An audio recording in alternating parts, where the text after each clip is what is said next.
Hello everyone, I have something for you today on symbolism. We're going to talk about symbolism, and nothing of what I'm going to say is original to me. I haven't thought of it myself.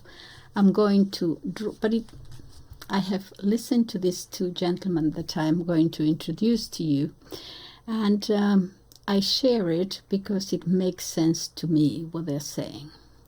Okay, it's regarding the Olympic Games, but you remember how in the opening ceremony, I don't know whether we can call it ceremony, perhaps an act or a display, okay, all of us concentrated on the obvious, the blasphemy, the, all that, the obvious, what was obvious to all of us, but a few concentrated on the symbolism of it all, more on what we were seeing, which was obvious and evident and apparent. And I'm not going to deal with that. I'm going to deal with the closing ceremony, which was much more symbolic. I think that probably they self-censored a little bit because of the outcry and so on. In many places it was prohibited and so on. So they actually probably did not show everything that they had intended to show in the first place. Hence, at the end, the rock group for so long and so on, I think they were filling in time. There were certain things that they probably left out, but there was full of symbolism, and I'm going to walk you through this symbolism with these two intellectuals, these two people. One of them is a professor, one is Spanish and the other one is French. With the Spanish professor, his name is Tristan Castell de Pinos. I can't begin to tell you that. You won't know because you're not Spanish, but if you're Spanish, you immediately see the aristocratic name, Tristan Castell de Pinos. Oh my gosh, okay. So my maiden name is Gomez, which is like Garcia. We are, you can't see anything more pedestrian right down at the bottom. Never mind, I know my place. But there is an advantage, you see, to being at the bottom, and that is we can see them. They cannot see us, but we can see them. There is always a positive way of looking at things. I know my place, no problem. But anyway, this is not against this professor, who is described as an eminent historian of symbolism throughout the ages. Go back to pre-Greek times, okay, and he has studied symbolism, the history of it, the meaning of it in different societies, and it's actually quite outstanding, his knowledge, really. And the second gentleman is a French author. He has written a book. His name is Sylvain Durain, and he has written a book on the philosophy of Rene Girard. Rene Girard is a French philosopher. He died in 2015, and he has much to say too about his philosophy of symbolism, how we needed a ritual of sacrifice, how we learned by imitating others in society. Eventually, if something bad happened in our tribes, we needed a scapegoat, as it were.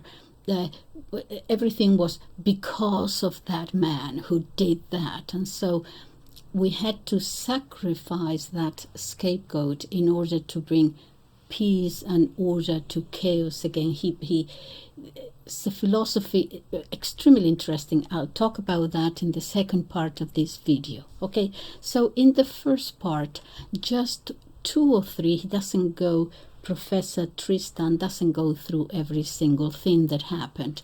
Just 2, 3, 4, not very many aspects of it and how he connects them all. And he says,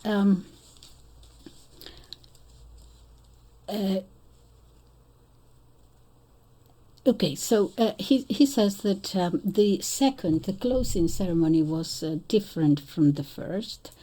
After all the resistance that and the complaints that the first part, the opening ceremony, brought about, he says, all the protest and everything, this closing ceremony was very much restrained, self-contained, perhaps, but they didn't give up the occult, the hidden messages themselves.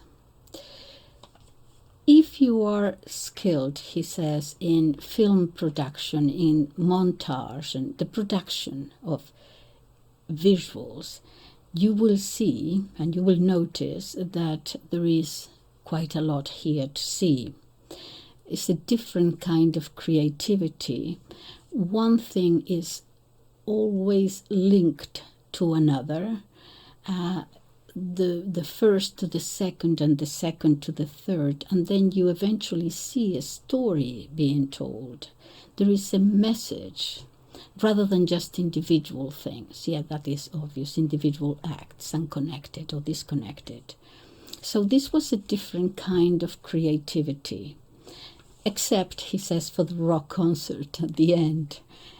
Too much noise, it wasn't very good, it was kind of superimposed, probably filling in time. Those who, it wasn't even very good, those who understand the world of rock music, I'm sure that they perhaps didn't think that the quality was all that good. So the people there, they had at the end to listen to, can you imagine bad rock music, which is noisy unless you're young, but bad rock music? Well, okay, so first, a different approach. The first thing that he noticed when it opened was those weird things on the ground that eventually you see. First of all, you see what is that on the ground, but then you see that it is a representation of the Mappa Mundi, the map of the world.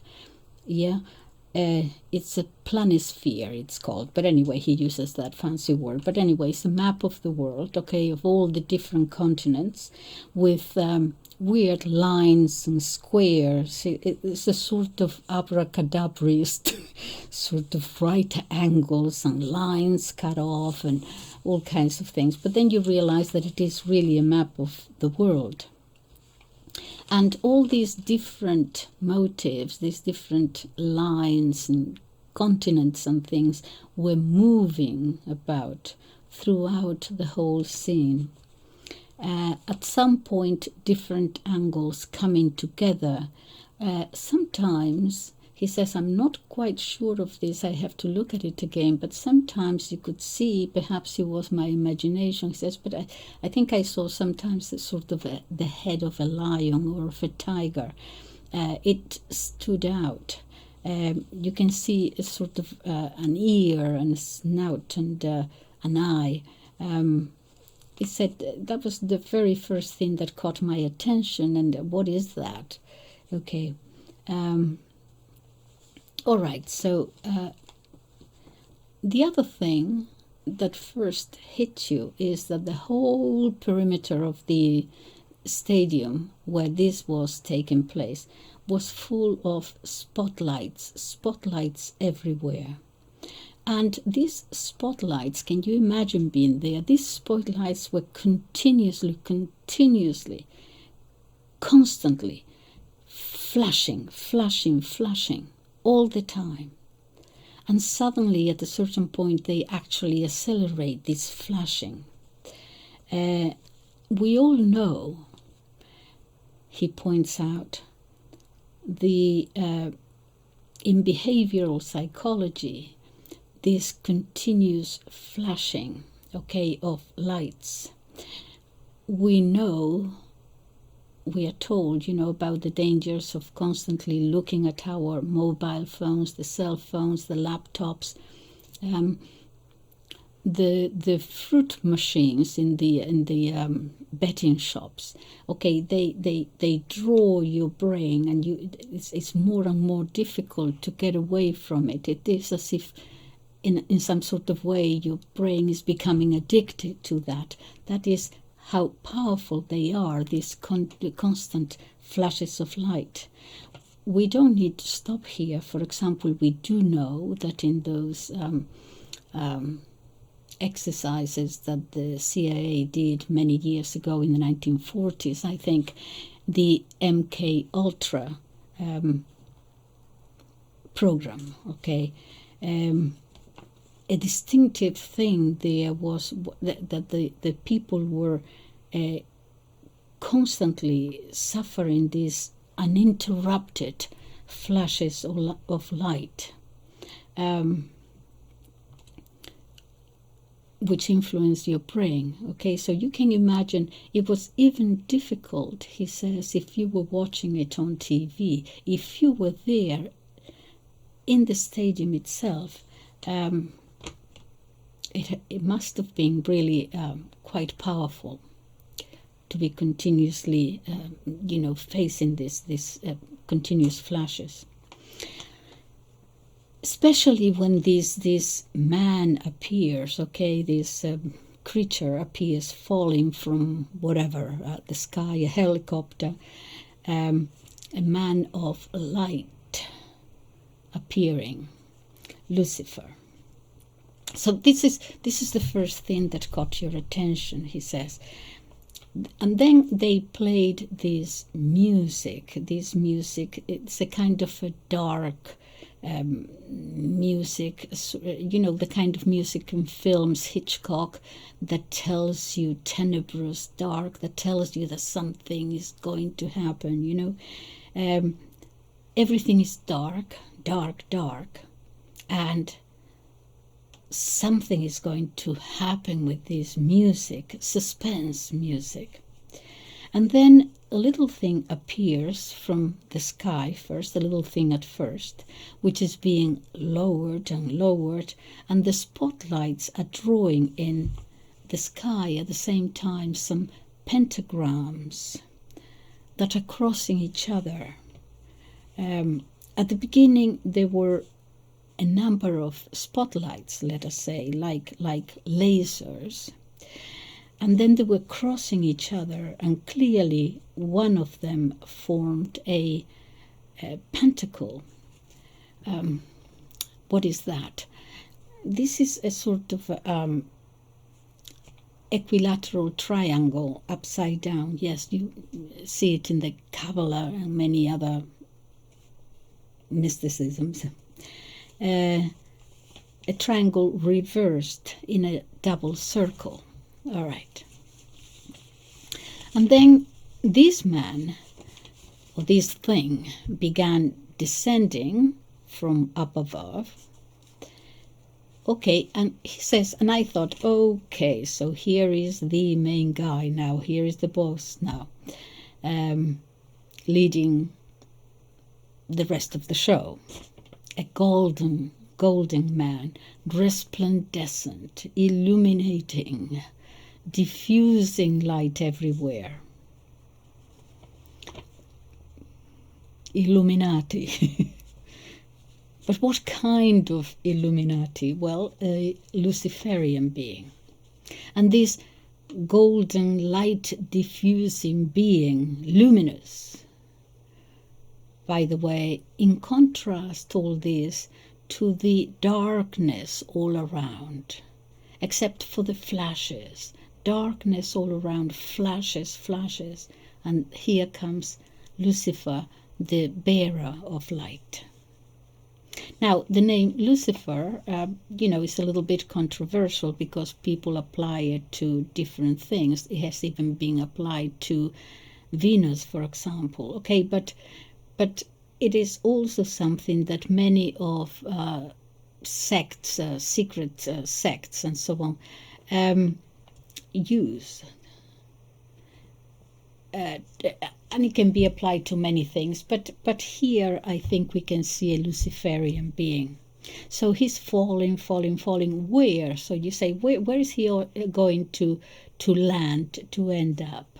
Will it be the United States, Canada? No. Where? No, Paris. Okay. They aimed specifically on the map to be Paris, and this character appears there. Then a circle, and he says, oh, well, okay, I thought this is going to be the apotheosis of all the rings. Okay, so remember always what our beloved Tolkien, yes, who was a Catholic, the Catholic thing is going to come about, obviously, he named his book The Lord of the Rings. He said that rings were tying up the world, those rings that tied us to our existence, tied in the sense of chained. So he said, okay, I'm going to see what happens with the rings. Okay, so then there were a series of sequences, a little strange, all of them. For example, you see something depicting the victory of the I don't know how to pronounce it, Thrace, I suppose, Samothrace or Samothrace, which is a wonderful sculpture in the Louvre Museum. Okay, it is at the end of a staircase, the Daru staircase. It's the staircase to victory. Why show this? Because, first of all, the statue, by the way, is without a head, decapitated. Okay, so we're into this decapitation business, okay, that we already saw in the first one. You remember Marie Antoinette. Okay, let me give you a little bit of history. I looked it up. Okay, it's called the Staircase to Victory. Now, Samothrace, or Samothrake, or Samothrace, is an island in Greece, in the Aegean Sea, off the coast of Thracia or Thrace. Okay, it's about 32 miles distant from that. And this Thracian Samos was crossed by St. Paul on his voyage from Troas to Neapolis. This is in Acts, okay, in the Gospel, Acts 16:11, on his first missionary journey. So he went through here, okay? Right. So Samothrace, or Samothrace, in Hebrew, meaning the joy of fragmentation. From Samos, to be high, to rejoice, and Thrace, it seems, Thrace perhaps from the verb thrace, to fragment.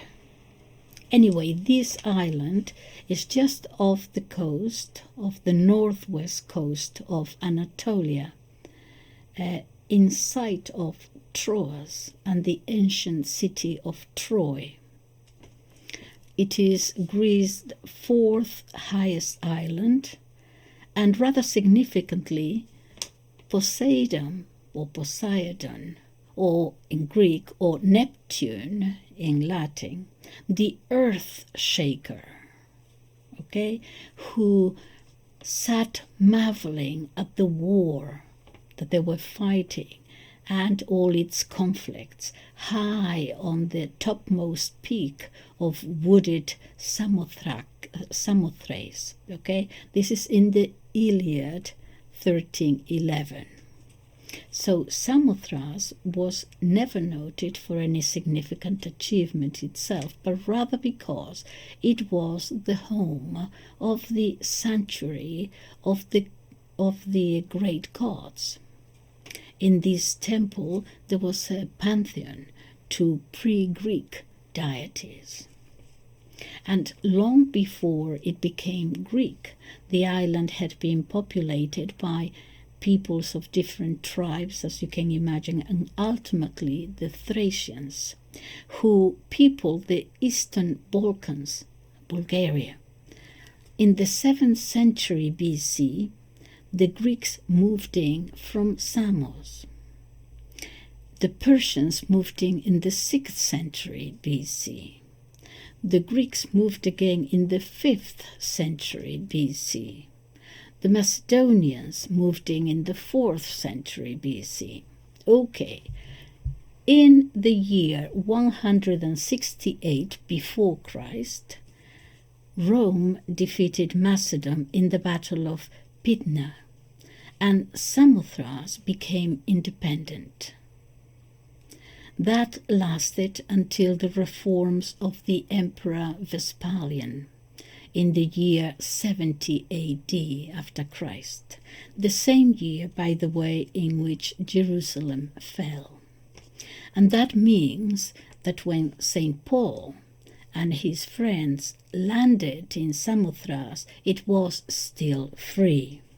So to go back to this statue with a decapitated woman there.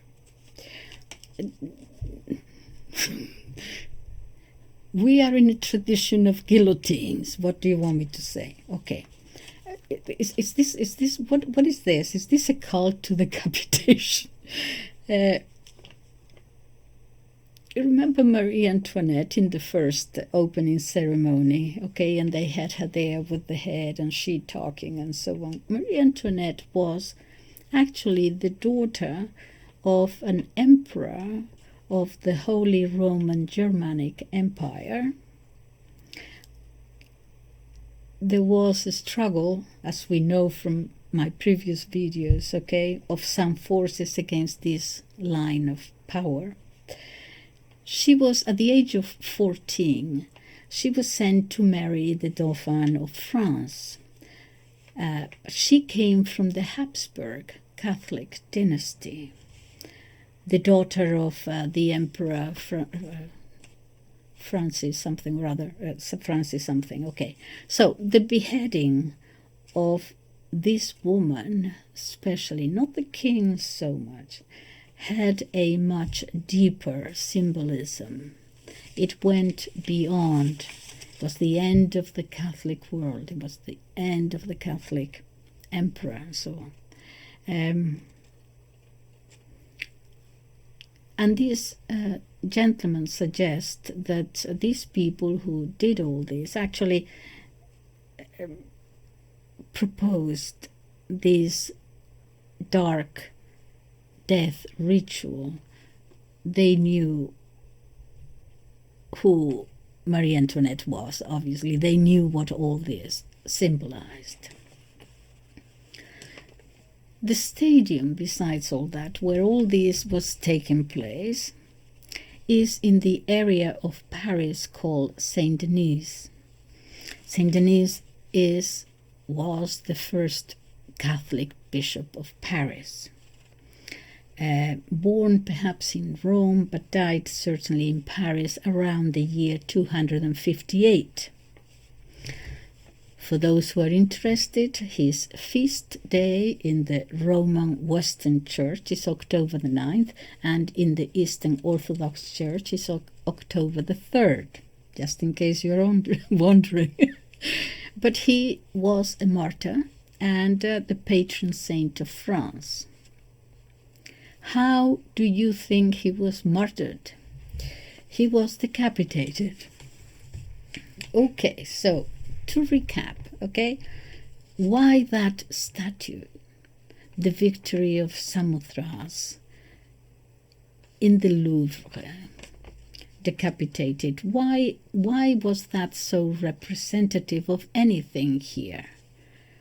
There could be many other representations of Olympic Games. For example, Marion's discus throwing. There are many things. Clearer examples of Olympic sports and so on. So this is the path we are going. We have these headless things all over the place. Okay, things, statues and things without a head. What does that mean? Headless, without a head. Well, the head means the head heads the body, so to speak.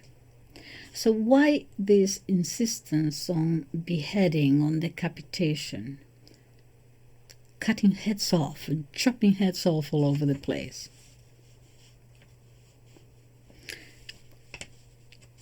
Could this be a symbolic but real political message about the heads of this old world that we are kind of leaving behind into this new world? Is there a political message there of some kind? So anyway, this statue with then this Luciferian character which is beginning to make sort of acrobatic moves everywhere, which then become the leitmotif throughout, a sort of a ballet thing of other beings that are now appearing. More about those grey beings in a minute. But this acrobat is the one that surprises, because it makes movements that no one expects. We're talking here about a ceremony or an act that is not just about magic things or anything like that. It is an important ceremony. It is done in the Olympic Games. Okay, so to play something in time.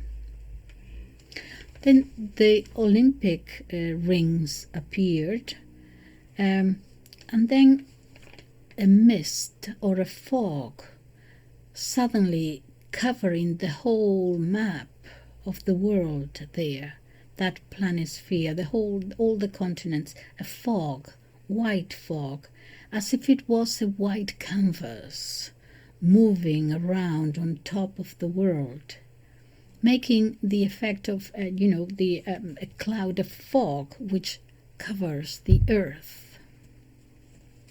So, message: headless, without a head. You're not going to see what is coming because the fog in your eyes does not let you see. What you're going to see is this. And then there appeared the flashes again, began to increase, constant flashes, all the time.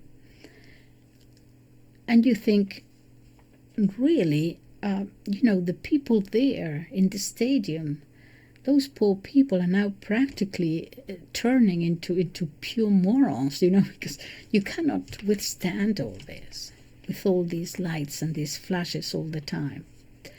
Even for those watching on a screen, it was actually something that almost damaged your eyes somehow. And then there appeared some other beings which are sort of amorphous beings, formless, shapeless, indeterminate, indefinite, inchoate, amphibians of a sort, grey, and a sort of a dirty white color. And then in the map of all the countries, there is a strange thing, a strange arrow that goes from the United States, crossing the African continent and ending in Australia. It could be a walkway, it could be a path, but it's not quite that, because it ends, the end itself is an arrowhead. It's an arrow, not a path to anywhere. And then over all this, we see grey, not people, great formless people, with eyes almond-shaped, all dark here in the middle and golden at the edges. This call to this Luciferian being, is this a call to come to control this species now of human beings?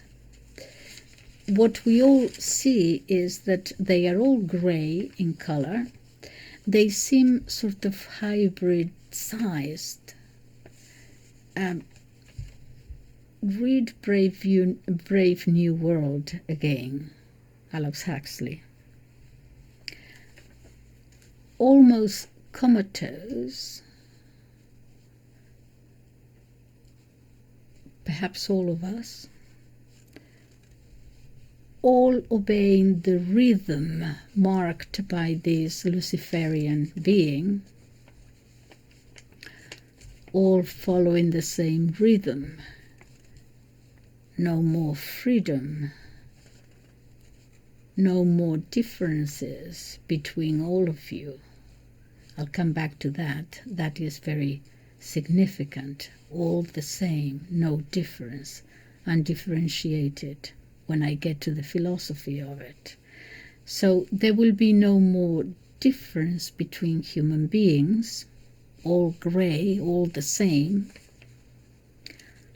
There will be simply an external will which has come down from whatever, in this case a helicopter. But external will reminds us of that architect of the universe, that God, which is not God in the Christian sense of Redeemer, as an external will. What we see when we see this Luciferian character and the grey, formless beings there is submission. Submission. Oh yes. You're going to submit. Submission of different beings. The athletes there signifying that, the difference between human beings. And the people there, the grey people there, all sort of homogenized, as it were, robotic-like, subdued and subjugated. And I think this is the message. Then all of these beings began to do a lot of acrobatics. The actual people doing it were great acrobats, that's for sure. A lot of acrobatics, very brave acrobatics, magnificent. But what was different was their way of marching, their way of walking. It was not quite human. It was inhuman, anti-human, not human. So now we are looking at the whole thing, the connection between these separated things, connecting all the dots one with the other. We see the headless thing, we see the Lucifer thing, the one who commands, the one that comes from above, the one who determines, who is always determining what all the others have to do. As I said, homogenized, robotic individuals. doing acrobatics, each one, but following the piper, as it were. Nevertheless, individual acrobatics, yes, apart, but no difference among themselves, no freedom. They're all following. Really a herd. I think that this is what links the whole story. And then all that brings a final apotheosis in which all these beings have been moving large circles, doing acrobatics. I suppose that it is a sort of an apologia for the Olympics, athletics and so on. These rings from the front, they look like rings. If you look at them from the side, they're actually like wheels. Frontally a ring, laterally a wheel, joined together. And these beings, these acrobatic, people doing the acrobatics are climbing the rings. Actually, they're not even climbing, you know, they're actually crawling up, crawling in that sense of climbing, okay? Another put down of a human being, if you like, crawling. You remember this crawling in Lord of the Flies, when the children end up crawling? All right. Sinister for a human being, the idea that you have to live your life crawling. Yeah. At one point, he says, I'm not sure, I will have to see it again, but he says at one point it seemed that they were kind of showing the Vitruvian man. You know the Vitruvian man, that man drawn in pencil by Leonardo da Vinci. It's a drawing from 1487, based on the architect Vitruvius Pollio. It's a male figure. You've all seen it, you know, with the arms extended, and then within the same drawing, the arms and legs apart, and, you know, like this in different shapes. A male figure in two positions, arms and legs apart, and inscribed in a circle or square. Some say, you know, signifying the proportional relationship of the parts, reflecting a universal design, also an equilibrium. Okay. But he couldn't see this clearly. But then the circles were going up and up and up, and you know what's coming is the Olympic rings, yeah, in the air at the end of it all.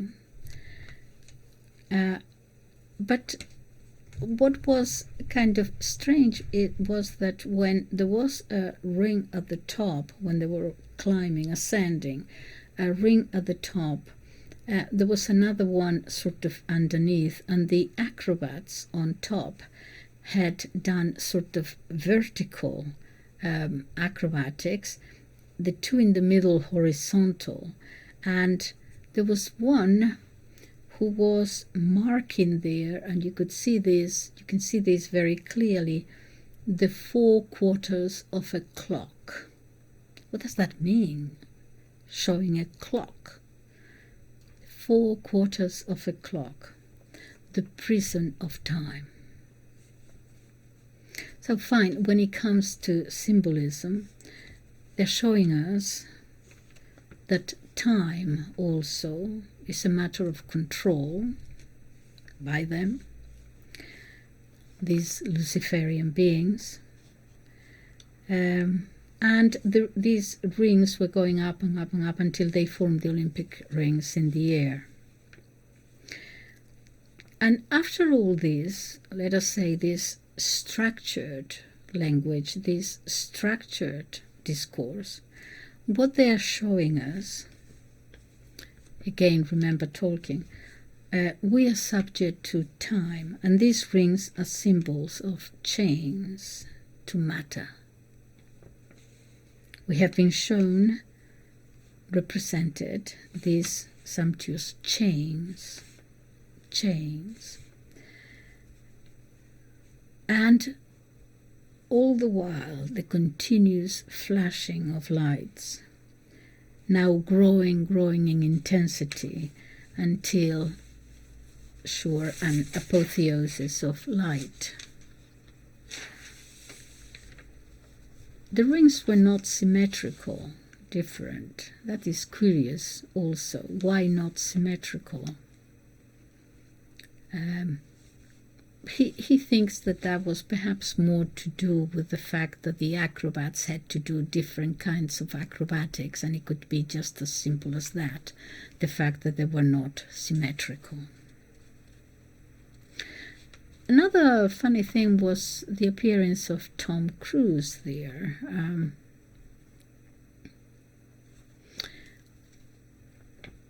The next author I'm going to cover says that perhaps could it be just that Tom Cruise is a famous American actor, they wanted to attract American viewers, whatever. Well, perhaps not. Perhaps it's something to do with the fact that he is so immersed in Scientology. Paris is the capital of Scientology, more than the United States, more than London.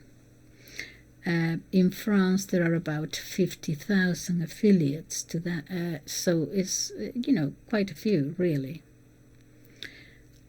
The headquarters are right there next to the Olympic Stadium, and they were put there even after the fact that that we knew that the Olympic Games were going to be held in the stadium. Many people in the Saint Denis neighborhood actually opposed that. They were disaffected, I suppose, with the headquarters being there. The rejection was important. I think there were more than 40,000 signatures against establishing their headquarters there. But there were a lot of different powers for it, in favor of it, and they had to intervene for it to be built so close to the stadium. It is a building which is totally cubic buildings, Saturn, the Kabbalah, the Lords of the Rings, Saturn.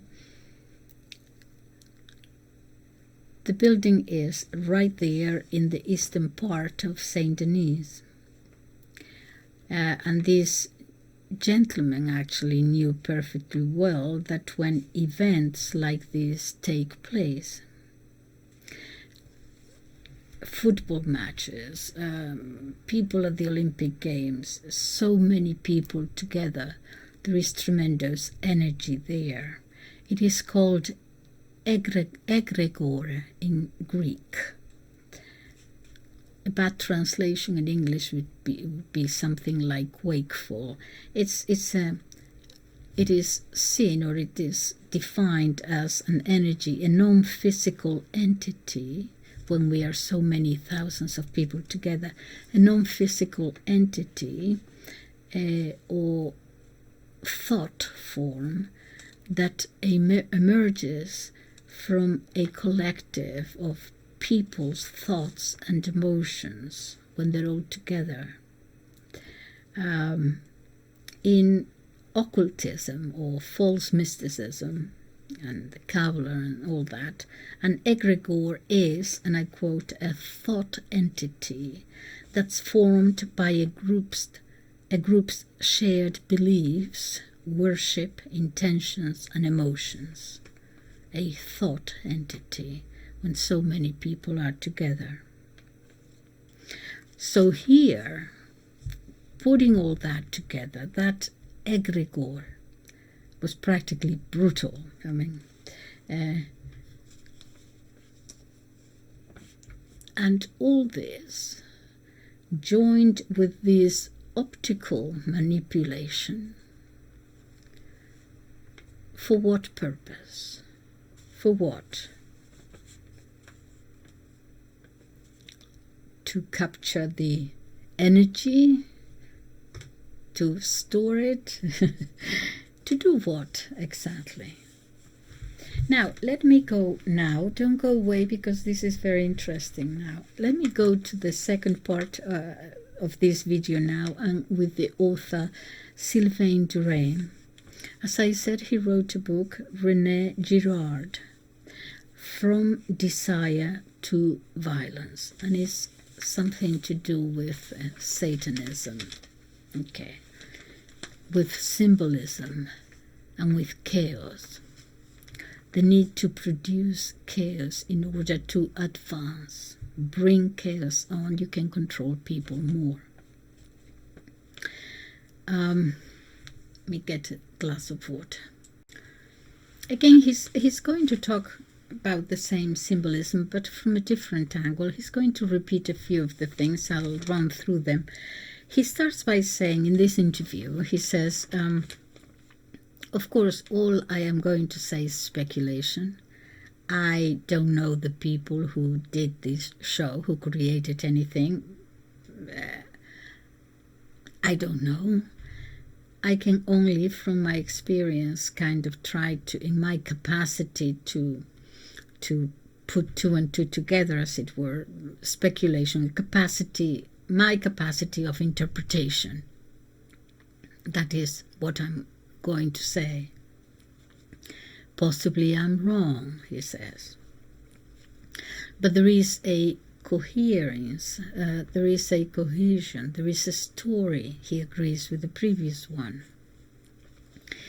In the opening ceremony, he says, we're not going to talk about that now. Everything has been said. You know, there was blasphemy, the Last Supper, etc., etc., where Christ, our Savior, was represented by a Jewish transsexual, etc. Okay, so, and the apostles in this thing about, you know, love of children and so on.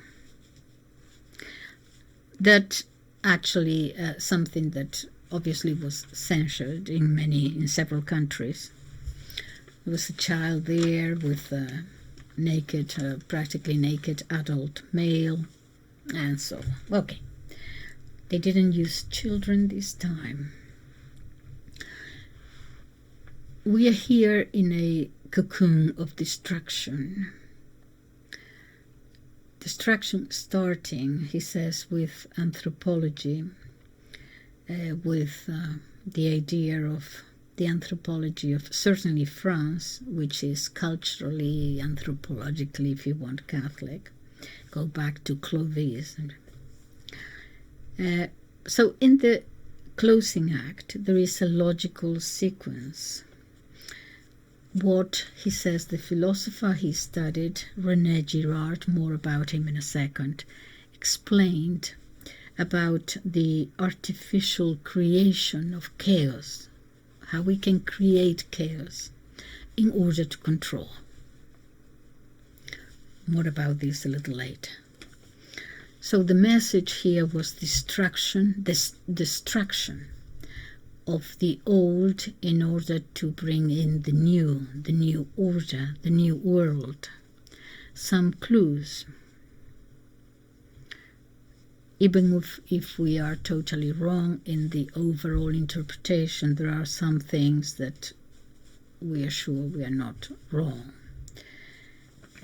Look at the poster, he says.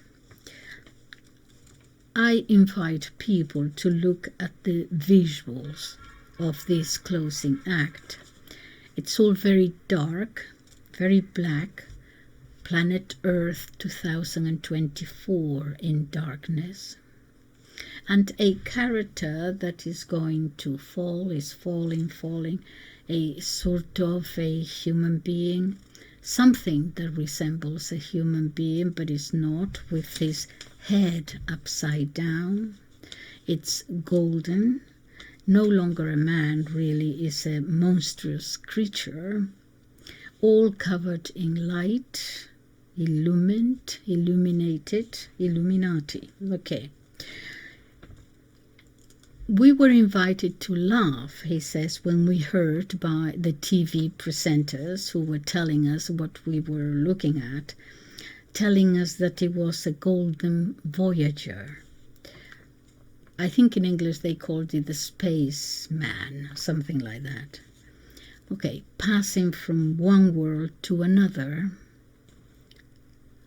Lucifer, transgressing boundaries, the boundaries of the world, transgression of boundaries.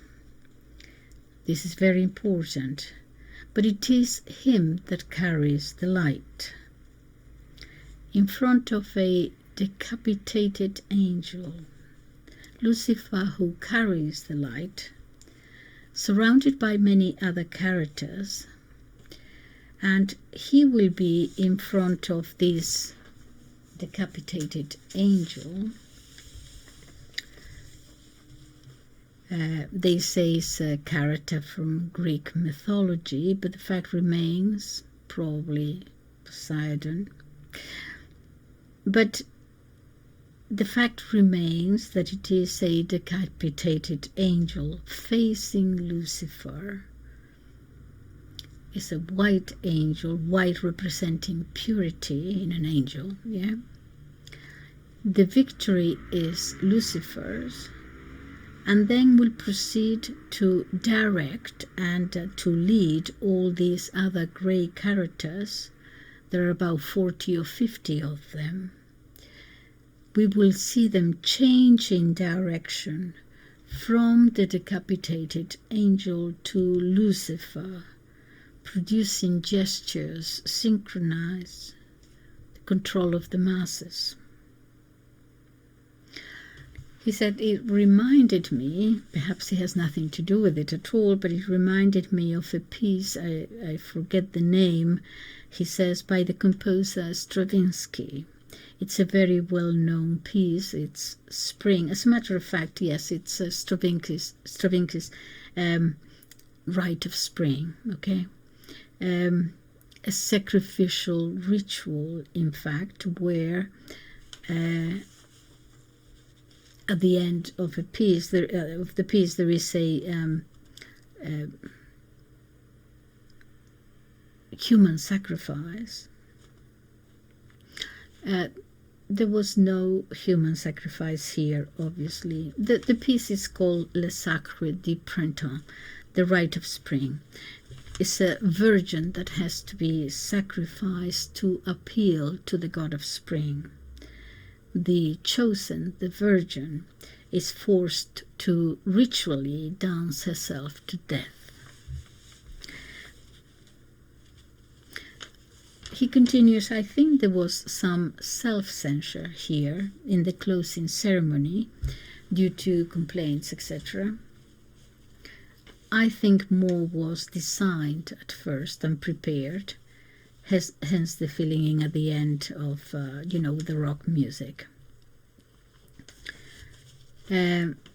This second part, this closing ceremony, was actually, the symbolism was more obscure than in the opening ceremony. In the other we saw blasphemies and profanities and so on, but they had been too obvious. What we see here is the beginning of a new world and the death of the traditional world, traditional values. Even the traditional value of sports, for example. They bring in the new world. This old traditional world, however, is there, but it is in shadows. The shadows that are always constantly passing over the crowds, all the time over the public there. Gigantic shadows all over the public. We see a horse, we see a thrower of discus thrower, But they are not on stage, they are shadows, the old, going over everybody throughout the stadium. So the symbolism here is hidden, not overt, not on stage. Then we see, of course, we hear the hymn to Apollo, Poseidon, yeah, and there is also something sort of strange with a person at the piano, almost head to head with the shadow, also at the piano facing him. Anyway, this Poseidon or Apollo works well in both directions. He was the god of the arts, you can say of sports, yeah, but also in mythology, the one with which his arrow inoculates the plague.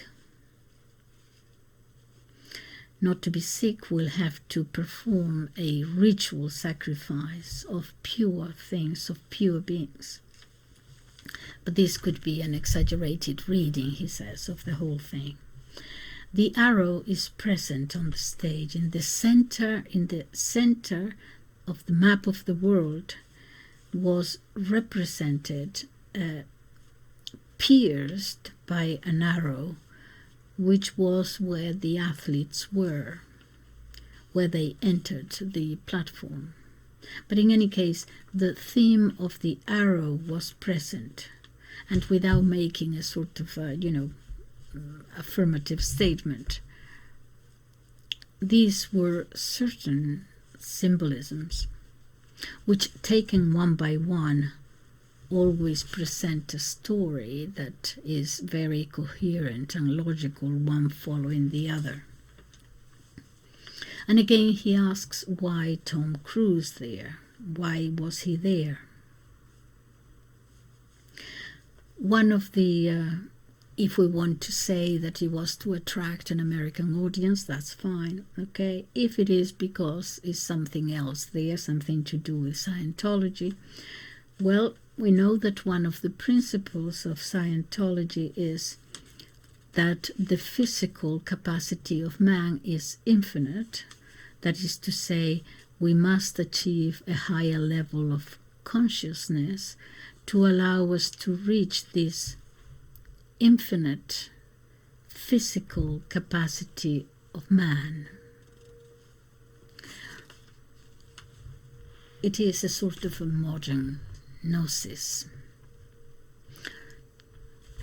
In all gnosis, from time immemorial, you always have the elect who have certain knowledge and you don't, so you have to start being, to become part of it. You have to be initiated in order to gain this knowledge. Part of this gnosis is part of, every sect, every secret society.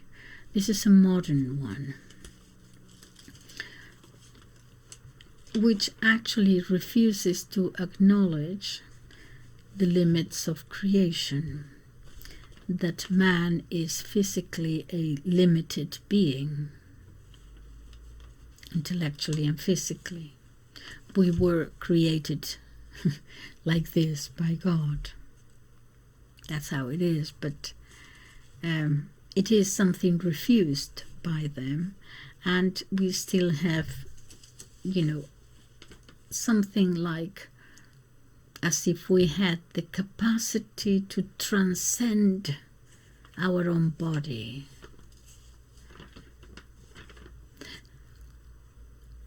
The mixture here is that, of course, an athlete is, going to the maximum that his body can perform. That's a positive thing. But that doesn't mean that it is to go against creation, that there is a limit to the physical body. Perhaps that is the only allusion to sport. In any case, the rest of the ceremony has nothing to do at all with sports. Okay, so He says I think we can see the psychic of the elites who govern us, or the ones, perhaps not the ones directly who govern us, but the ones who inform them how to govern us. Certainly in the first part, Catholicism is destroyed, in the first part of the ceremony. In the second part, a new order, Luciferian, this ring elevating this new order, this new world, satanic rituals. Then we can also read crisis or chaos, meaning control, surveillance. A world where we are all totally undifferentiated from each other. Simulation of the world to come. And let me very quickly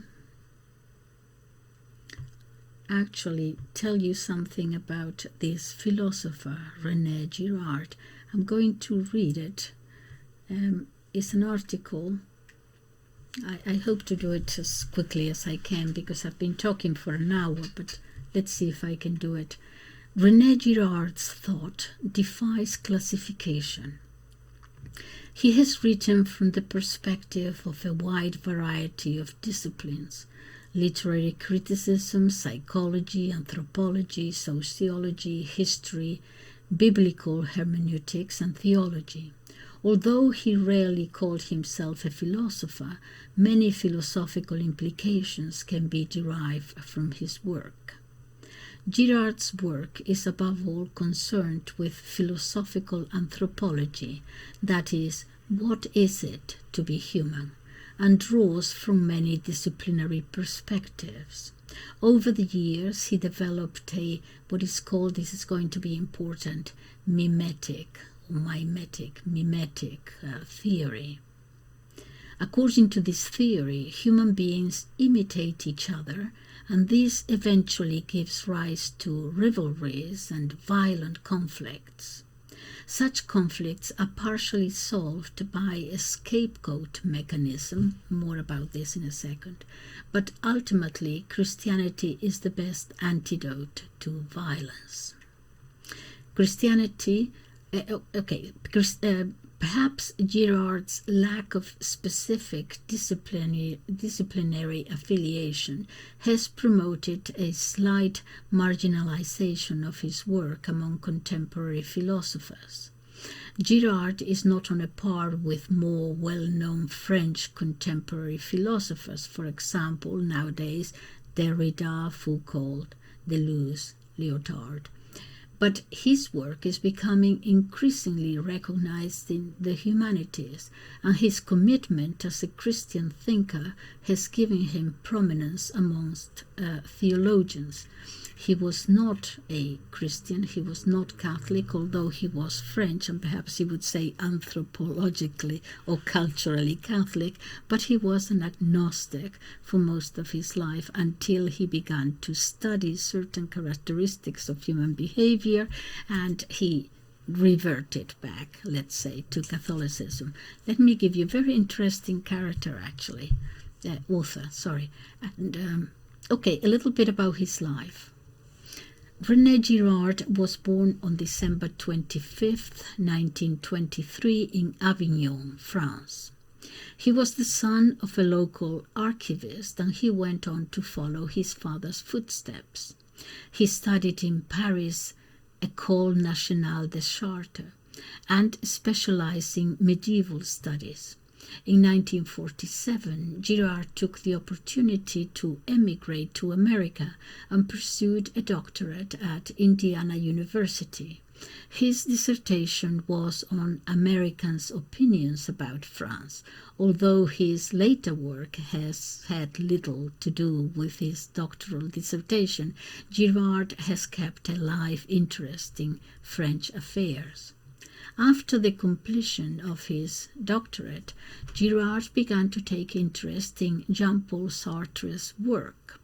Although on a personal level, Girard is still very much interested, or was, he died 7 years ago, in Sartre's philosophy, he has had little influence on his thought.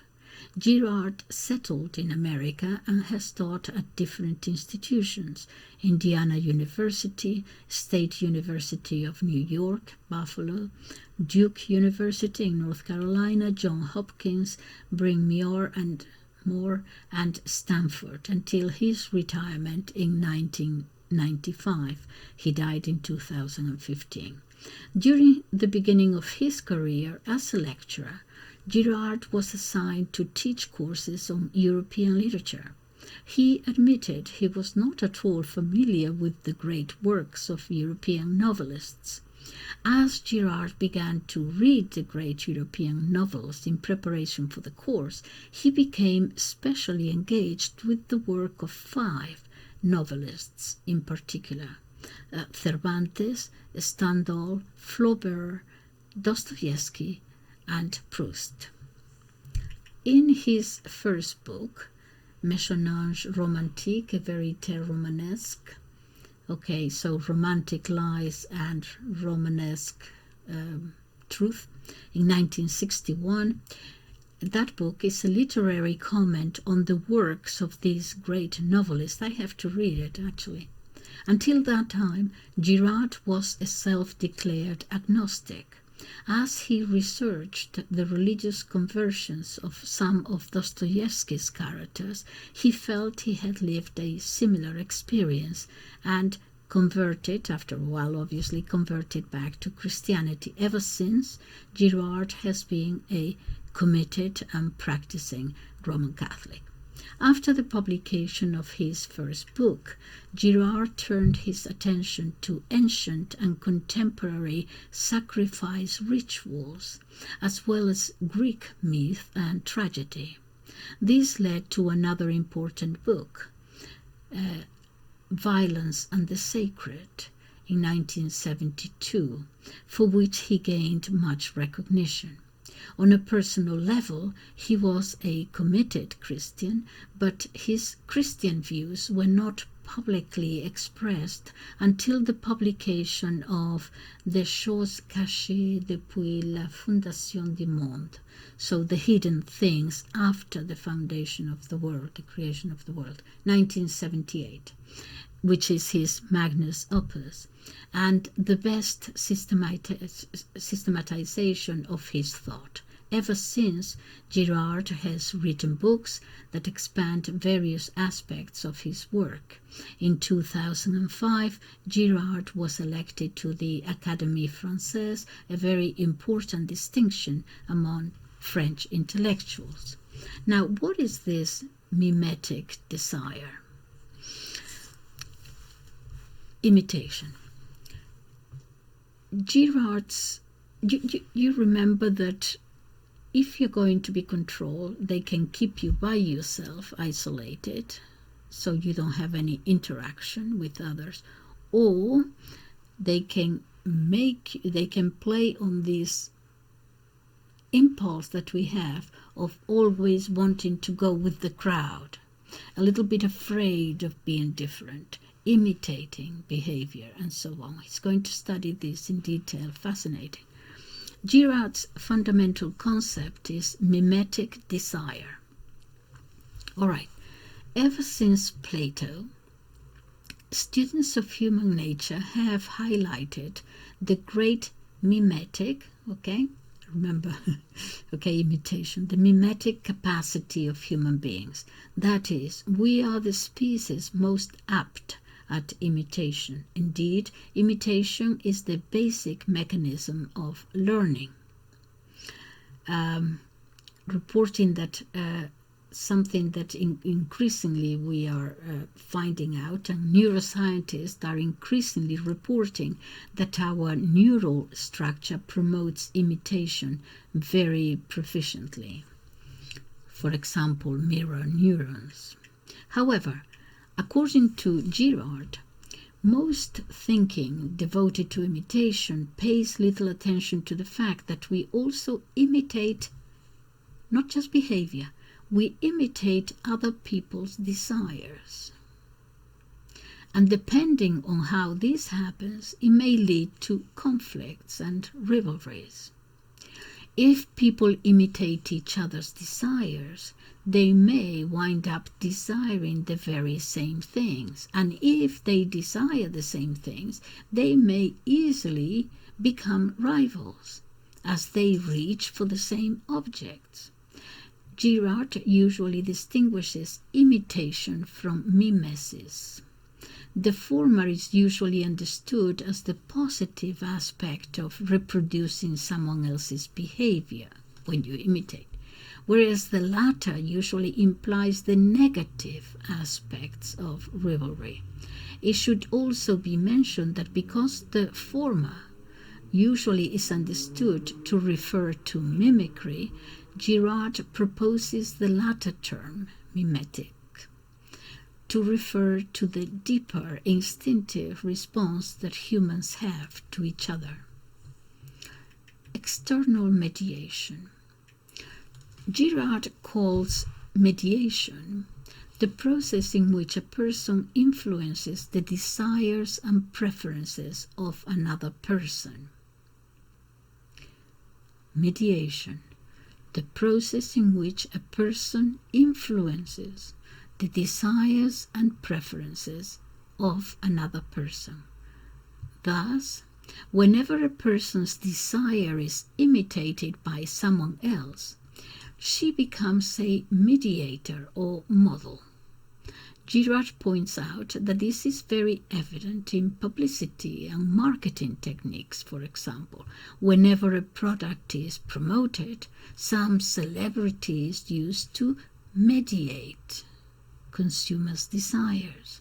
In a sense, the celebrity is inviting people to imitate him in his desire of the product.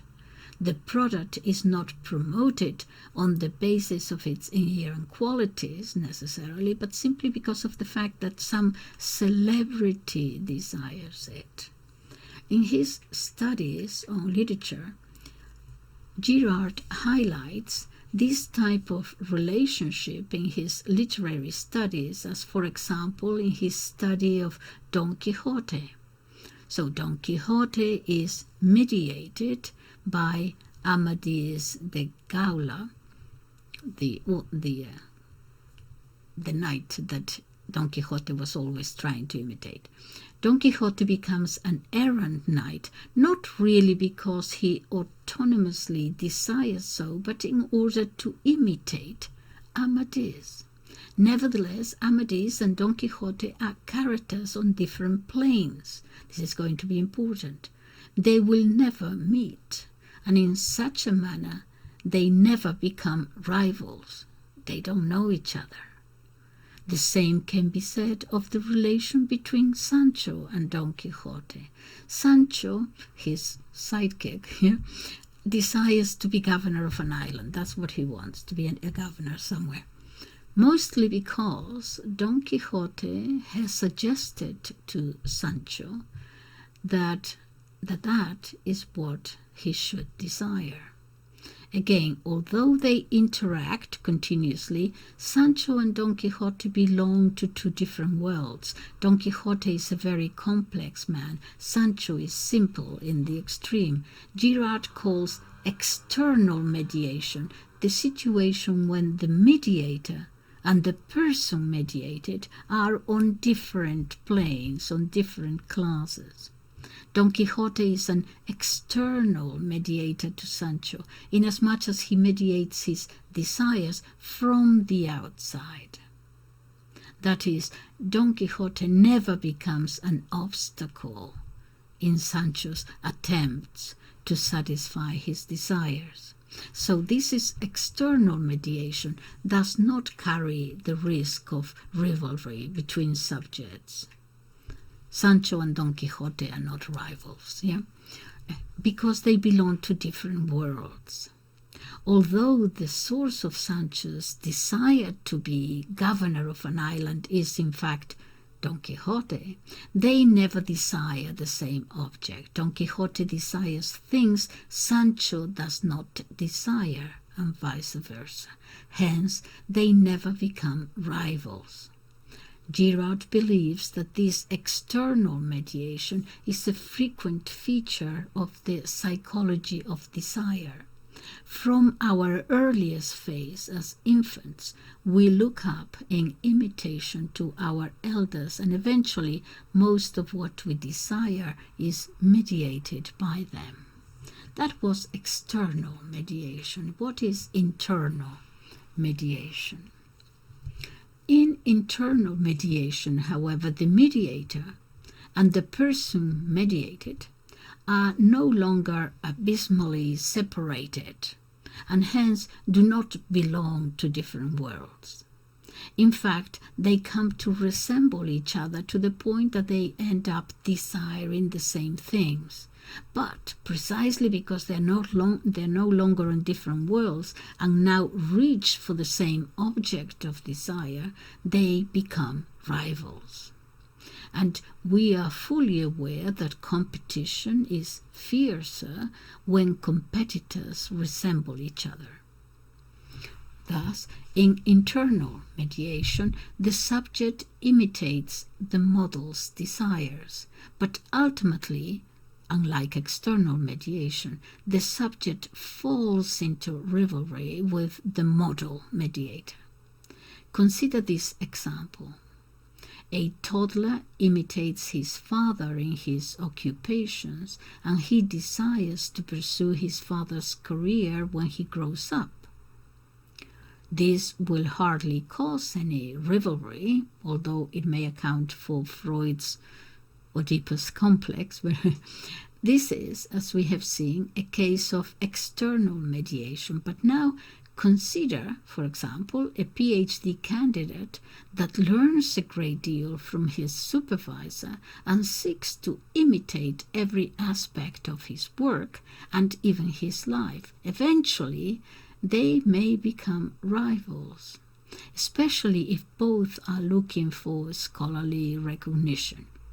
Or consider further the case of a toddler that is playing with a toy, and another toddler that, out of imitation, desires that very same toy. They will eventually become rivals for control of the same toy. This is internal mediation. That is, the person is mediated from the inside of his own world, and therefore may easily become his mediator's rival. And this rivalry often has tragic consequences, and Girard considers this a major theme in modern novels. In Girard's view, this literary theme is in fact a portrait of human nature. Very often people will desire something as a result of imitating other people, but eventually this imitation will lead to rivalries with the very person imitated in the first place. Another type of desire, metaphysical desire. In Girard's view, mimetic desire may grow to such a degree that the person may eventually desire to be her mediator. Again, publicity is illustrative. Sometimes consumers do not just desire a product for its inherent qualities, but rather desire to be the celebrity that promotes such a product. Girard considers that a person may desire an object only as part of a larger desire, that is, to be the mediator. Girard calls the desire to be other people a metaphysical desire. Furthermore, acquisitive desire leads to metaphysical desire, and the original object of desire becomes a token representing the larger desire of having the being of that model or rival. Whereas external meditation does not lead to rivalries, internal mediation does lead to rivalries. But metaphysical desire leads a person not just to rivalry with her mediator. Actually, it leads to total obsession with and resentment of the mediator. For the mediator becomes the main obstacle in the satisfaction of the person's metaphysical desire. Inasmuch as the person desires to be his mediator, such desire will never be satisfied, for nobody can be someone else. Eventually, the person developing a metaphysical desire comes to appreciate that the main obstacle to be the mediator is the mediator himself. According to Girard, metaphysical desire can be a very destructive force as it promotes resentment against others. Girard considers that the anti-hero of Dostoevsky's Notes from Underground is the quintessential victim of metaphysical desire. The unnamed character eventually goes on a crusade against the world as he is disillusioned with everything around him. Girard believes that the origin of his alienation is his dissatisfaction with himself and his obsession to be someone else. That is an impossible task. How about the Oedipus complex? Okay, so Girard's career has been mostly devoted to literary criticism and the analysis of fictional characters. Girard believes that the great modern novelists such as Stendhal, Flaubert, Proust and Dostoevsky have understood human psychology better than the modern field of psychology does. And as a complement of his literary criticism, he has developed a psychology in which the concept of mimetic desire is central. Inasmuch as human beings constantly seek to imitate others, and most desires are in fact borrowed from other people, Girard believes that it is crucial to study how personality relates to others. Departing from the main premise of mimetic desire, Girard has sought to reformulate some of psychology's long-held assumptions. I'm going to leave the Freudian Oedipus thing because it's rather long, but the main point here of this whole preamble is the scapegoat mechanism. This is about how we started with human sacrifices. Okay, in Girard's psychology, internal mediation and metaphysical desire eventually lead to rivalry and violence. Imitation eventually erases the differences among human beings, and inasmuch as people become similar to each other, they desire the same things, which leads to rivalries and a Hobbesian, from Hobbes, war of all against all. These rivalries soon bear the potential to threaten the very existence of communities. Thus, Girard asks, how is it possible for communities to overcome their internal strife? Whereas the philosophers of the 18th century would have agreed that communal violence comes to an end due to a social contract, Girard believes that paradoxically, the problem of violence is frequently solved with a lesser dose of violence. When mimetic rivalries accumulate, tensions grow ever greater, but that tension eventually reaches a paroxysm. When violence is at the point of threatening the existence of the community, very frequently a bizarre psychosocial mechanism arises. Communal violence is all of a sudden projected upon a single individual. Thus, people that were formerly struggling now unite efforts against someone chosen as a scapegoat. Former enemies now become friends as they communally participate in the execution of violence against a specified enemy. Girard calls this process scapegoating, an allusion to the ancient religious ritual where communal sins were metaphorically imposed upon a he-goat, and this beast was eventually abandoned in the desert or sacrificed to the gods. In the Hebrew Bible, this is specifically prescribed in Leviticus 16. The person that receives the communal violence is a scapegoat in this sense. Her death or expulsion is useful as a regeneration of communal peace and restoration of relationships. However, Girard considers it crucial that this process be unconscious in order to work. Unconscious in order to work. If you're conscious of it, it doesn't work. The victim must never be recognized as an innocent scapegoat, otherwise it doesn't work. The victim must never be recognized as an innocent scapegoat. Indeed, Girard considers that prior to the rise of Christianity, innocent scapegoat was virtually an oxymoron. Rather, the victim must be thought of as a monstrous creature that transgressed some prohibitions and truly deserved to be punished.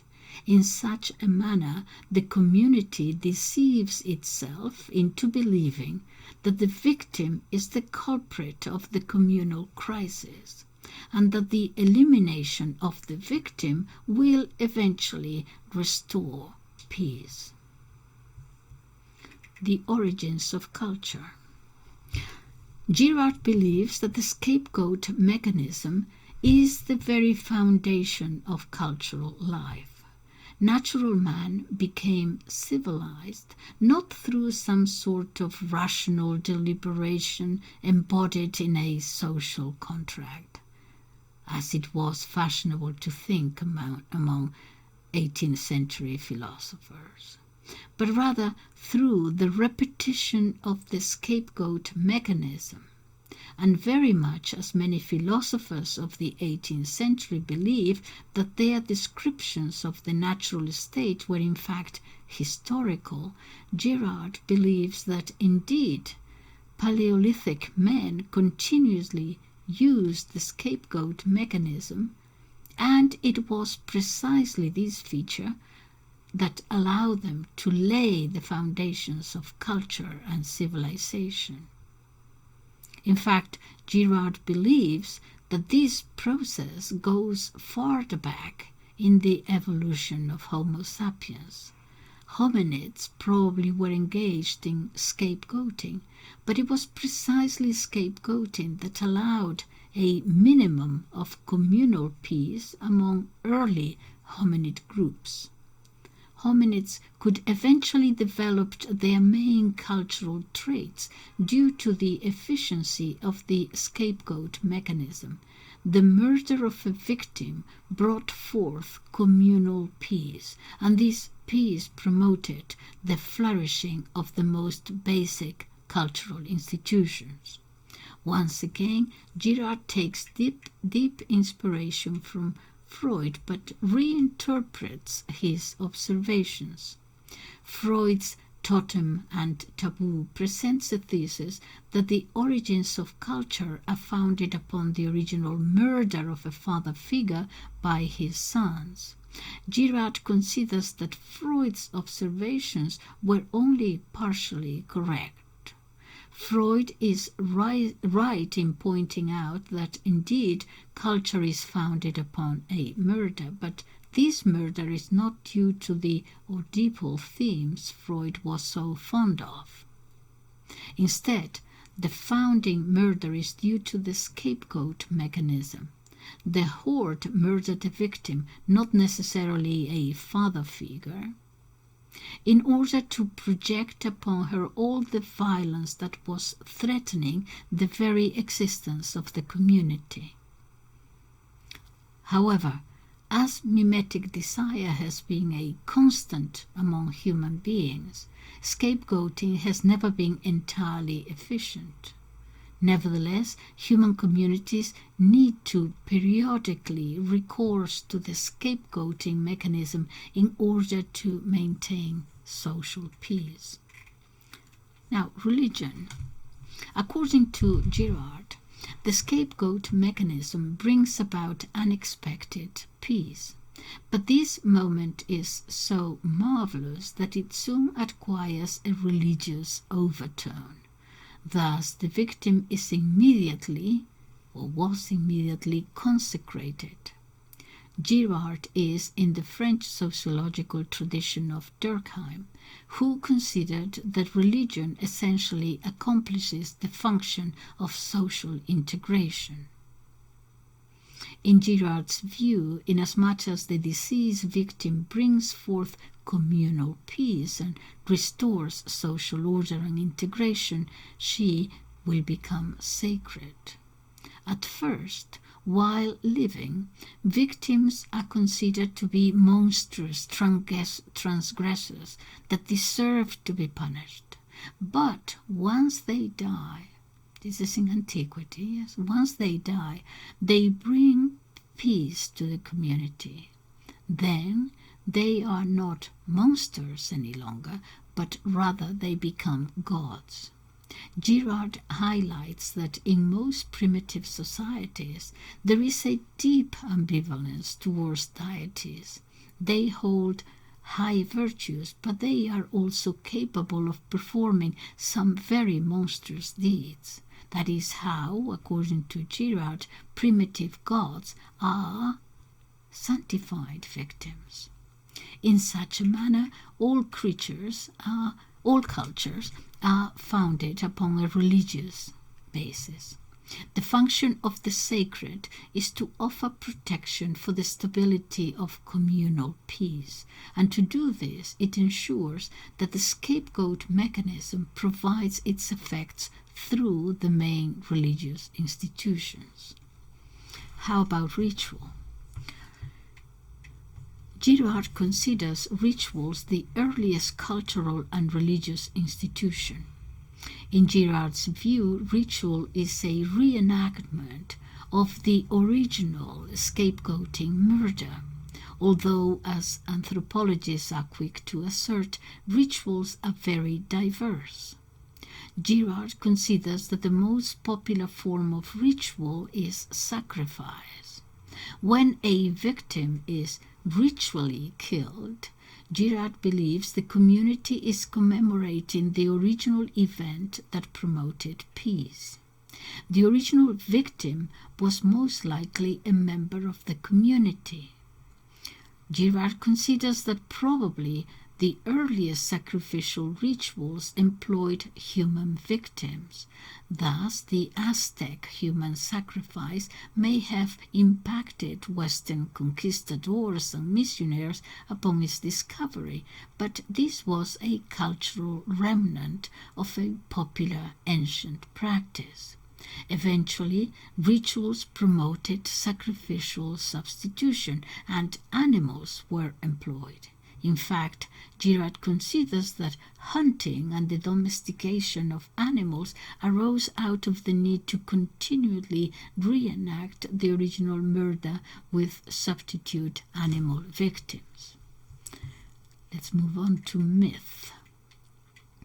Following the old school of European anthropologists, Girard believes that myths are the narrative corollary of ritual. And inasmuch as rituals are mainly a reenactment of the original murder, myths also recapitulate the scapegoating themes. Now, Girard's crucial point about the necessary unconsciousness of scapegoating It must be kept in mind in order for this mechanism to work. Its participants must not recognize it as such. That is to say, the victim must never appear as what it really is, a scapegoat that is no guiltier of disturbance than other members of the community. The way to assure that scapegoats are not recognized as what they really are is by distorting the story of the events that led to their death. This is accomplished by telling the story from the perspective of the scapegoaters. Myths will usually tell a story of someone doing a terrible thing and thus deserving to be punished. The victim's perspective will never be incorporated into the myth, precisely because this would spoil the psychological effect of the scapegoating mechanism. The victim will always be portrayed as a culprit whose deeds brought about social chaos, but whose death or expulsion brought about social peace.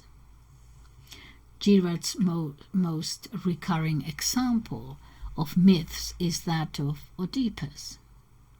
Oedipus, according to the myth, Oedipus was expelled from Thebes because he murdered his father and married his mother. But according to Girard, the myth should be read as a chronicle written by a community that chose a scapegoat, blamed him of some crime, punished him, and once expelled, peace returned. Under Girard's interpretation, the fact that there was a pest or a plague, a pest in Thebes, is suggestive of a social crisis. To solve the crisis, Oedipus is selected as a scapegoat, but he is never presented as such.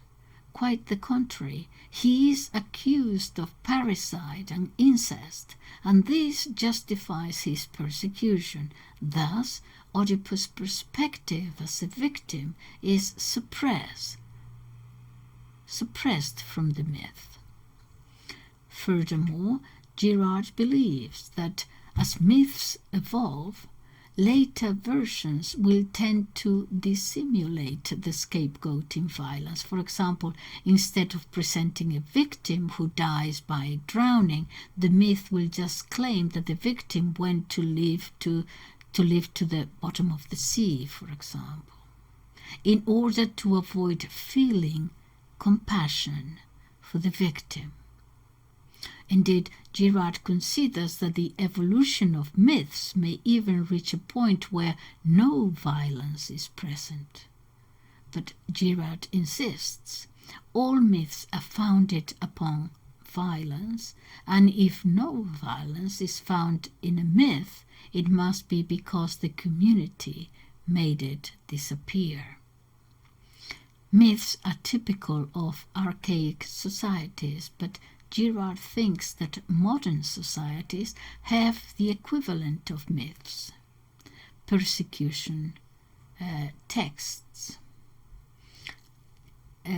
especially during the witch hunts and persecution of Jews during the Middle Ages, there were plenty of chronicles written from the perspective of the mobs and witch hunters. These texts told the story of a crisis that appeared as the consequence of some crime committed by a person or a minority. The author of the chronicle is part of the persecuting mob, as he projects upon the victim all the typical accusations and justifies the mob's actions. Modern lynching accounts are another prominent example of such persecutory dynamics. Now, prohibitions. Inasmuch as under the scapegoating view there are no innocent scapegoats, an accusation must be made. In the case of Oedipus, he was accused of parricide and incest, and these are recurrent accusations to justified persecutions. For example, Marie Antoinette. But many other accusations are found, for example, blood libels, witchcraft, and so forth. After the victim is executed, Girard claims, a prohibition falls upon the action allegedly perpetrated by the scapegoat, and by doing so, the scapegoaters believe they restore social order. Thus, along with ritual and myths, prohibitions derive from scapegoat mechanism. Girard also considers that prior to the scapegoating mechanism, communities go through a process that he calls a crisis of differences. Mimetic desire eventually makes every member resemble each other, and this lack of differentiation generates chaos. Traditionally, this indifferentiation is represented through various symbols typically associated with chaos and disorder, plagues, monstrous animals, and so forth. The death of the scapegoat mechanism restores order and, by extension, differentiation. We become different again. Thus, everything returns to its place, and in such a manner, social differentiation and order in general is also derived from the scapegoat mechanism. The uniqueness of the Bible and Christianity. Girard's Christian apologetics departs from a comparison of myths and the Bible. According to Girard, whereas myths are caught under the dynamics of the scapegoat mechanism, by telling the foundational stories from the perspective of the scapegoaters, the Bible contains plenty of stories that tell the story from the perspective of the victims. In myths, those who are collectively executed are presented as monstrous culprits that deserve to be punished. In the Bible, those who are collectively executed are presented as innocent victims that are unfairly accused and persecuted. Thus, Girard recapitulates the old Christian apologetic tradition of insisting upon the Bible's singularity. But instead of making emphasis on the Bible's popularity or fulfillment of prophecies or consistency, Girard thinks the Bible is unique in its defense of victims. However, according to Girard, this is not merely a shift in narrative perspective. It is in fact something much more profound. Inasmuch as the Bible presents stories from the perspective of the victims, the biblical authors reveal something not understood by previous mythological traditions, and by doing so they make scapegoating inoperative. Once scapegoats are recognized for what they truly are, the scapegoating mechanism no longer works. Thus, the Bible is a remarkably subversive text, inasmuch as it shatters the scapegoating foundations of culture. The Hebrew Bible and then the New Testament. The Hebrew Bible, Girard thinks that the Hebrew Bible is a text in travail. There are plenty of stories that are still told from the perspective of the scapegoaters, and more importantly, it continuously presents a wrathful God that sanctions violence. However, Girard appreciates some important shifts in some narratives from the Bible. especially when they are compared to myths that present similar structures. For example, Girard contrasts the story of Cain and Abel with the myth of Remus and Romulus, the founders of Rome. In both stories there is rivalry between brothers. In both stories there is a murder. But in the Roman myth, Romulus is justified in killing Remus as the latter transgressed the territorial limits they had earlier agreed upon.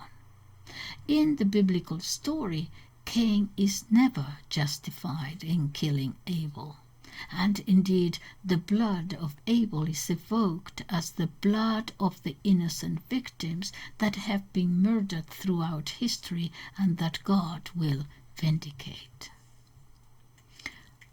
Girard is also fond of comparing the story of Oedipus with the story of Joseph.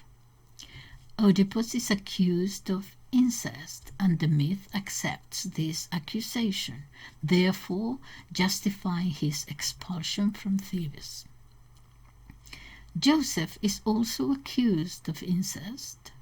He allegedly attempted to rape Potiphar's wife, his de facto stepmother. But the Bible never accepts such an accusation. In Girard's view, the Hebrew Bible is also crucial in its rejection of ritual sacrifice. Some prophets vehemently denounce the grotesque ritual killing of sacrificial victims, although of course the ritual requirement of sacrificial rituals permeates much of the Old Testament. Girard understands this as a complementary approach to the defense of victims. The prophets promote a new concept of the divinity. God is no longer pleased with ritual violence. This is evocative of Hosea's plea from God. I want mercy, not sacrifices. Thus, the Hebrew Bible takes a twofold reversal of culture's violent foundation. On the one hand, it begins to present the foundational stories from the perspective of the victims, and on the other hand, it begins to present a God that is not satisfied with violence and therefore begins to disassociate the sacred from the violent. The New Testament. Under Girard's interpretation, the New Testament is the completion of the process that the Hebrew Bible had begun. We Catholics know that the Old Testament is a preparation for the New, yes? The New Testament fully endorses the victim's perspective and satisfactorily disassociates the sacred from the violent. The Passion story is central in the New Testament, and it is the complete reversal of traditional myths structure. Amidst the huge social crisis, a victim, Jesus, is persecuted, blamed of some fault, and executed. Even the apostles succumb to the collective pressure and abandon Jesus, tacitly becoming part of the scapegoating crowd. This is emblematic in the story of Peter's denial of Jesus. Nevertheless, the evangelists never succumb to the collective pressure of the scapegoating mob. The evangelists adhere to Jesus' innocence throughout the whole story. Alas, Jesus is finally recognized as what he really is, an innocent scapegoat, the Lamb of God that was taken to the slaughterhouse, although no fault was in him. According to Girard, this is the completion of a slow process begun in the Hebrew Bible. Once and for all, the New Testament reverses the violent psychosocial mechanism upon which human culture has been founded. Aside from that, Jesus' ethical message is complementary. Under Girard's interpretation, humanity has achieved social peace by performing violent acts of scapegoating. Jesus' solution is much more radical and efficient: to turn the other cheek, to abstain from violent retribution. Scapegoating is not an efficient means to bring about peace, as it always depends on the periodic repetition of the mechanisms. The real solution is in the total withdrawal from violence, and that is the bulk of Jesus' message, he says. Now, Nietzsche's criticism of Christianity. Well, Girard is bothered by the possibility that his readers may fail to appreciate the uniqueness of the Bible and Christianity. In this sense, Girard is very critical of classical anthropologists such as Sir James Frazer, who saw the relevance of scapegoating in primitive rituals and myths, but, according to Girard, failed to see that the Christian story is fundamentally different from other scapegoating myths. Indeed, Girard resents the fact that Christianity is usually considered to be merely one among many other religions. However, ironically, Girard seeks help from a powerful opponent of Christianity, Friedrich Nietzsche. Nietzsche criticized Christianity for its slave morality, that is, its tendency to side with the weak. Nietzsche recognized that, above other religions, Christianity promoted mercy as a virtue. Nietzsche interpreted this as a corruption of the human vital spirit, and advocated a return to the pre-Christian values of power and strength. Girard is, of course, opposed to the Nietzschean disdain for mercy and antipathy towards the weak and victims. But Girard considers Nietzsche a genius, inasmuch as the German philosopher saw what, according to Girard, most people, including the majority of Christians, fail to see. Christianity is unique in its defense of victims. Thus, in a sense, Girard claims that his Christian apologetics is for the most part a reversal of Nietzsche. They both agree that Christianity is singular, but whereas Nietzsche believed that this singularity corrupted humanity, Girard believes this singularity is the manifestation of a power that reverses the violent foundations of culture. The apocalypse and the contemporary culture. Girard acknowledges that, on the surface, not everything in the New Testament is about peace and love. Indeed, there are some frightening passages in Jesus' preaching, perhaps the most emblematic, "I come not to bring peace but a sword."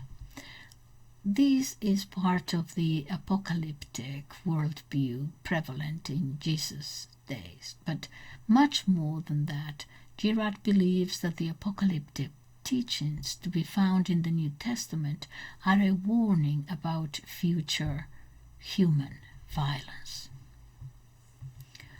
Girard considers that inasmuch as the New Testament overturns the old scapegoating practices, humanity no longer has the capacity to return to the scapegoating mechanism in order to restore peace. Once victims are revealed as innocent, scapegoating can no longer be relied upon to restore peace. And in such a sense, there is now an even greater threat of violence. According to Girard, Jesus brings a sword not in the sense that he himself is going to execute violence, but in the sense that through his work and the influence of the Bible, humanity will not have the traditional violent means to put an end to violence. The inefficacy of the scapegoat mechanism will bring even more violence. The way to restore peace is not through the scapegoat mechanism, but rather through the total withdrawal of violence. Thus, Girard believes that, ironically, Christianity has brought about even more violence. But once again, this violence is not attributable to Christianity itself, but rather to the stubbornness of human beings who do not want to follow the Christian admonition and insist on putting an end to violence through traditional scapegoating. Girard believes that 20th and 21st centuries are more than ever an apocalyptic age, and once again he acknowledges a 19th century German figure as a precursor of these views. Karl von Clausewitz.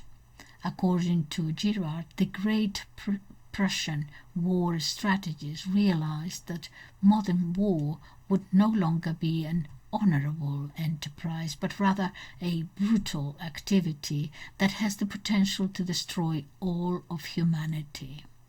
Indeed, Girard believes that the 20th and 21st centuries are apocalyptic, but not in the fundamentalist sense.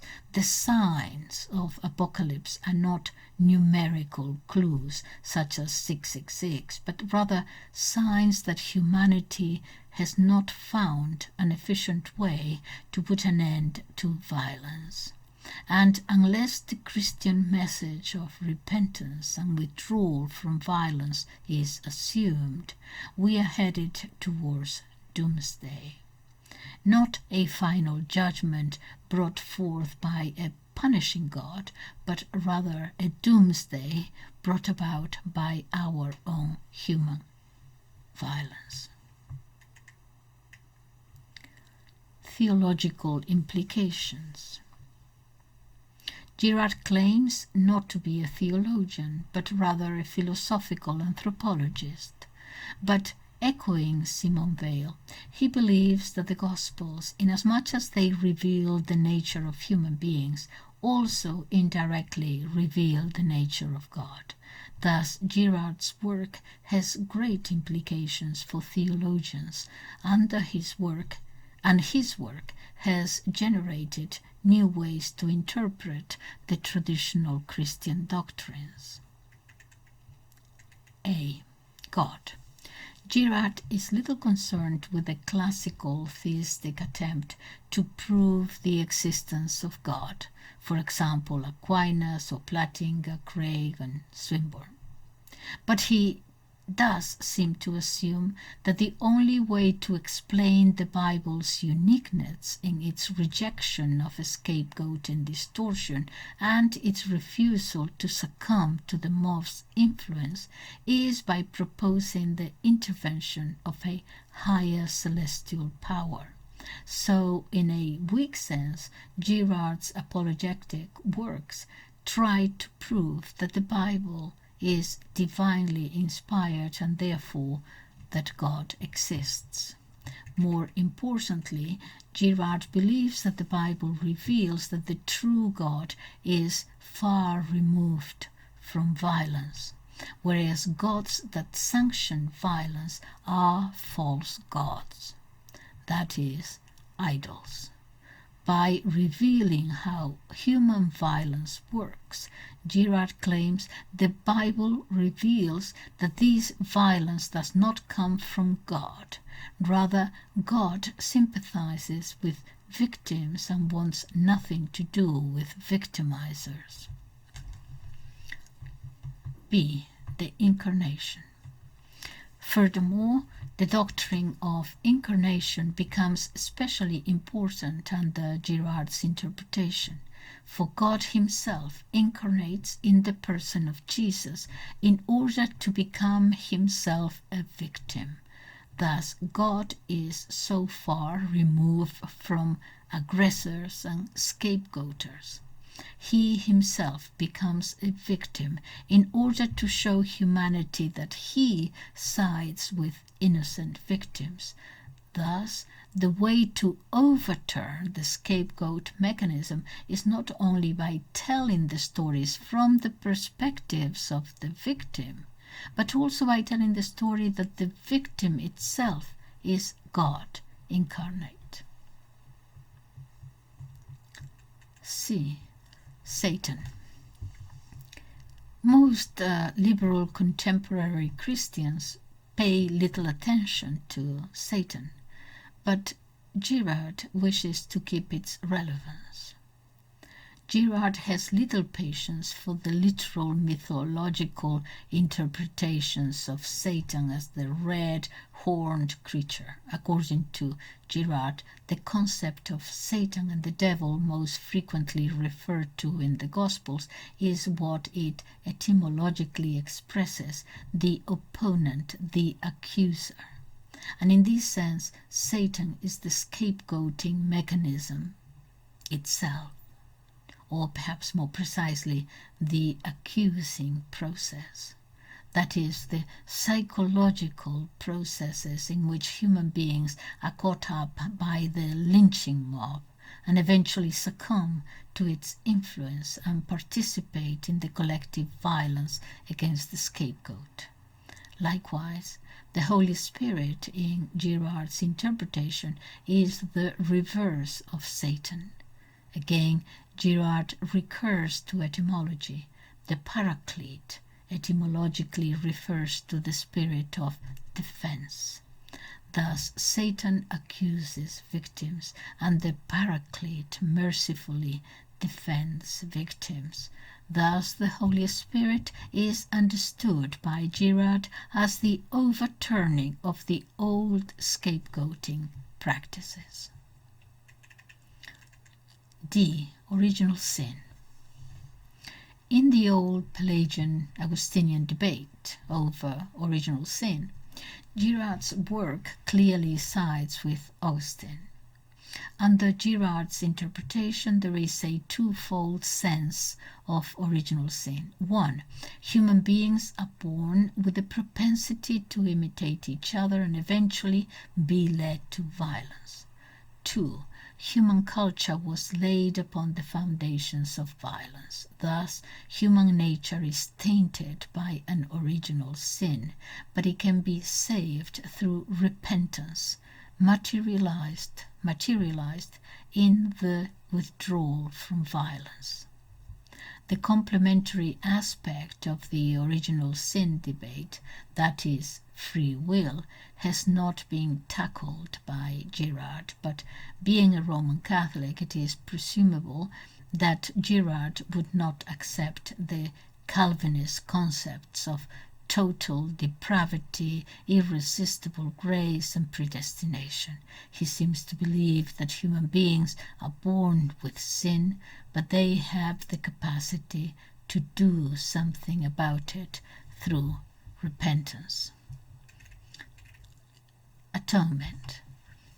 Girard's vision of Christianity also brings forth a new interpretation of the doctrine of atonement, that is, that Christ died for our sins.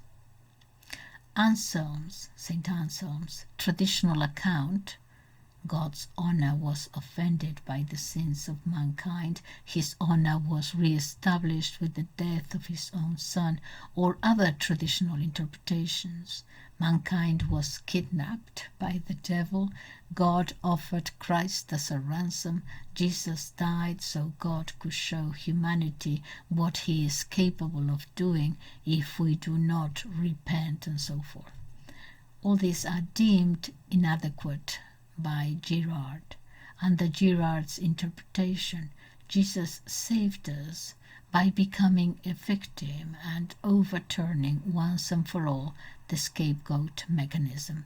Thanks to Jesus' salvific mission, human beings now have the capacity to understand what a scapegoat really are, and have the golden opportunity to achieve enduring social peace. I will leave it here. I wonder what you think. Let me know in your comments. Thank you so much. Bye-bye.